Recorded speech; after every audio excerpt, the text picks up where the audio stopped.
Ahojte ľudia, toto je úplne moje prvé video a dneska si povieme 3 strašidelné príbehy. Keby vás nevystrašili, tak nevadí. Pusťte si toto video o 3 ráno a možno ani spať nepôjdete. Takže ideme na prvý príbeh.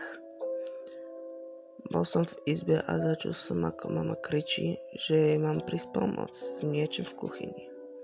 V zápätí sa spoza mojich dverí ozval opäť mamina tichý hlas. Nechod tam. Tak idem na druhý príbeh. Bol som vyhľadaný a stratený v lese, no našťastie som stretol turistu. Hlad už prestal, ale z jeho kriku mi ešte zvoní v ušiach. Tak tretí príbeh a posledný. Vo svojom telefóne som našiel novú fotku. Niekto ma odfotil v mojej posteli, ako spím. Dosť ma to prekvapilo, keďže bývam sám. Tak, dostali sme sa na koniec a ja takéto videá budeme natáčať skoro denne. Možno si nám má niekedy prestávku, ale nevadí.